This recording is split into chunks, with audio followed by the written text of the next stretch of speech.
Teman-teman sekalian, jadikan Ramadan momentum untuk bisa bersedekah. Sedekah adalah pangkal kaya. Kapitalis mengatakan bahwasanya menabung pangkal kaya. Saya ingin mengajak teman-teman, mulai sekarang jangan belikan celengan lagi anak kita. Membelikan celengan anak-anak ini membiasakan mereka bakhil, penyakit jiwa, pelit. Bahkan sampai kalau kita kasih uang dimasukkan ke celengannya, kakaknya pun atau adiknya pegang celengan dia bisa marah. Kapitalis mengatakan menabung pangkal kaya, Islam mengatakan sedekah pangkal kaya. Kira-kira ketemu nggak? Yang satu bilang simpan, yang satu bilang memberi, nggak akan ketemu. Kasih uang sekolah kepada anak-anak, bilang, nak kalau kau makan, kasih temanmu juga. Kalau lihat orang miskin, berikan sedekah. Latih mereka untuk itu. Dan dikatakan dalam hadis Bukhari Muslim, Nabi SAW sangat dermawan, dan lebih dermawan lagi di bulan Ramadan. Jadikan momen ini tepat sekali. Dan sedekah teman-teman pangkal kaya. Nggak usah cari resep yang lain. Teman-teman di sini yang buka usaha, teman-teman yang membuka usaha pun di luar daripada Kalibata City ini, teman-teman sekalian, resep sederhana. Grafik, usaha mau naik, kami pun praktisi lapangan. Dan saya sudah praktikin, buktinya sangat banyak. Sedekah pangkal kaya.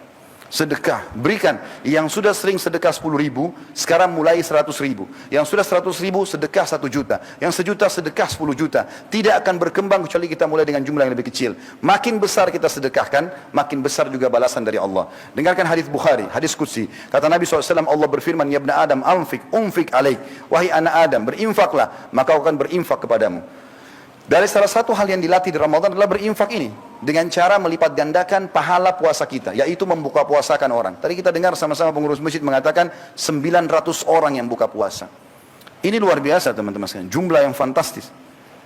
Kalau Anda menyumbang air mineral saja, tidak usah jauh-jauh, Masjid Nurullah datang, kalau pengurus masih butuh kasih. 1 dus air mineral harganya maksimal Rp30.000. Isinya 48 gelas.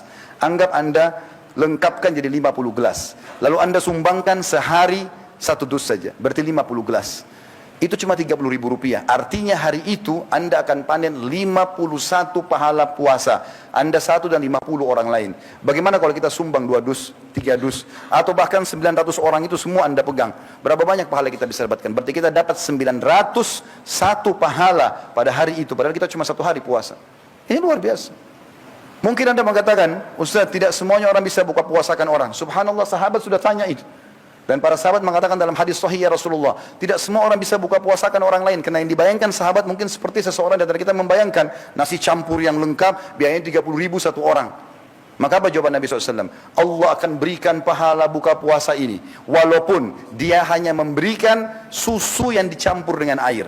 Kalau susu kita campur air, teman-teman, tinggal warna, hilang rasanya. Tapi kalau tidak punya kecuali itu, dia dapat pahala orang yang dikasih buka puasa itu.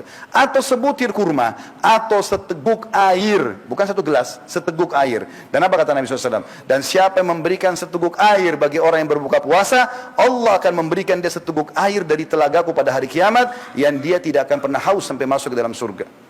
Kesempatan emas. Ustaz, saya miskin, nggak punya Rp30.000 beli dus. Misal.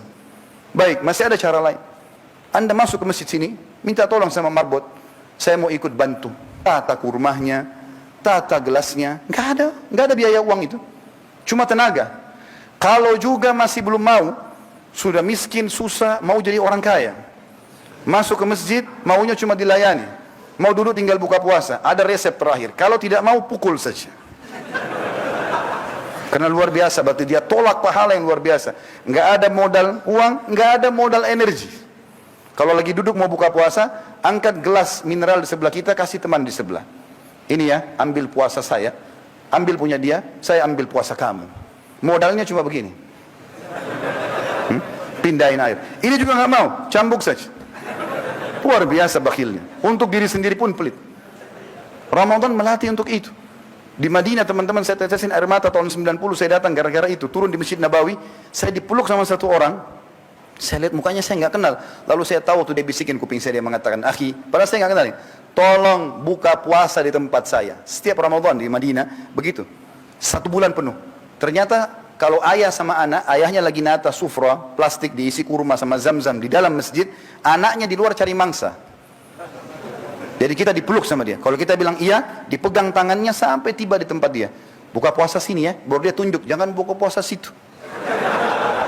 Karena yang di depan itu ternyata mungkin ada tambahan. Kalau orang tergantung uangnya, ada orang sederhana dia cuma kurma sama zam-zam. Ada orang lebih kaya dia taruh yogurt, taruh roti, taruh kurma, taruh pisang, macam-macam. Jadi orang bisa tergoda pindah. Lalu dia bilang apa? Sudah tahu tempat kami, besok kesini lagi ya. Saking maunya buka puasa. Malu kita di Indonesia ini teman-teman.